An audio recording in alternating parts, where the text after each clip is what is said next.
Let's discuss the concept of private company. When it comes to private company, the term private company has been defined in section 2, subsection 68 of Companies Act 2013. Private company is like private property. Like if a property is being owned by me, nobody can enter into that property without taking my permission, right? Because it's my property. In the same sense, when it comes to private company, nobody can enter into the membership or ownership of a private company until and unless approved by members of that private company. So tomorrow if I would register a private company with some of my friends, in that situation, if I want my brother to be the member of that private company, I need to take approval of other members too. Without the consent of the other members, I cannot accept my brother as a member in that company, right?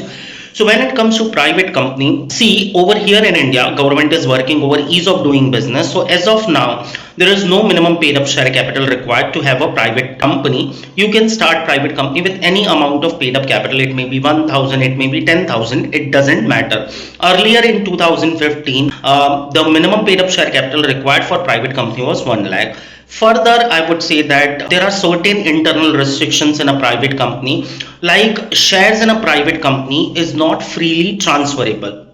Means there would be restriction on transferability of shares. They're talking about shares, means I can say that debentures in a private company may be freely transferable because share is an ownership instrument and law is specifically stating that share is not freely transferable. So I would take it like definitely I'll assume it debentures may be freely transferable.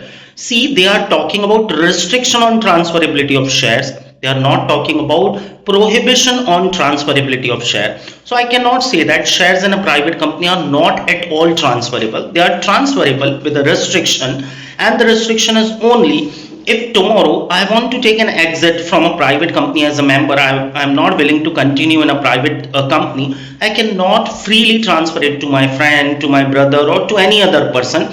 I have to first offer it to the existing members of a private company, and if they are accepting it, I have to sell it out to them. I cannot directly sell it out to the outsider. Now, see, students, don't take it very simply. Try and understand. It's my share, my property, but I would have no right to transfer it at my price to anybody else, right? I have to offer it to the existing members first with whatever price that has been laid down in articles or whatever the reasonable price is determined mutually by the parties. I have to offer it to the existing member. If existing members will be okay, I have to transfer it to them. There is a restriction on transferability of shares, right? But there is no such restriction on transmission of shares. Now, what is transmission? If I would die, automatically shares of my company is going to be succeeded to my son, who is my successor. So, can existing members stop succession? Answer would be no. They can stop my transfer, right? They can say that Rahul, you cannot transfer it directly to the outsider, but they cannot stop transmission because transmission is due to operation of law. Further, maximum permissible number of member in a private company is 200, means maximum permissible number of member that can be the part of private company is 200, but joint holders is going to be counted as one. So suppose if me, my wife and my son is holding shares, 300 shares in a private company, we are going to be counted as a one member. We are not going to be counted as three members. And employee and ex-employee members are not going to be included in this 200 limit. So while calculating 200, exclude employee cum member, exclude ex-employee cum member, and exclude means consider joint holder as a one member. And being a private company, it cannot go public, means it cannot accept any kind of funding from public, like it cannot come out with initial public offer or further public offer of equity, preference, debenture, or even it cannot accept public deposit. Okay, private company, if you want to register, minimum 2 members are essential. It may be individual or artificial persons,